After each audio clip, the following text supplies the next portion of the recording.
हेऱ्यो छोडिदियो भने राम्रो कुरा पनि छुट्छ, चासो दियो भने खराब कुरा पनि टाँसेर आउँछ, बिकज अफ मिरर सेल।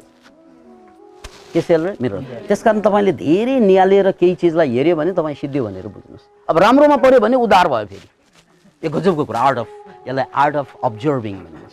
त्यसकारण तपाईँ महान बन्नु छ भने महान मान्छेलाई निहाल्नुहोस्, सिम्पल कुरा, राइट। खत्तम बन्नु छ भने खत्तमलाई निहाल्नुहोस्।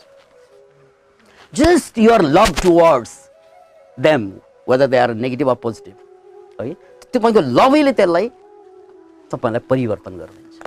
त्यसलाई आस्था, श्रद्धा, सङ्गत जे भनिन्छ। त्यसकारण यो बहिरो मान्छेहरू किन बोल्दैन त भने उनीहरूले सुन्दैनन्। अब यसबाट सिक्नुपर्ने कुरा, यदि राम्ररी सुनेको भए त राम्रो वक्ता बन्दो रहेछ। कम सुन्यो सामान्य वक्ता, राम्रो सुन्यो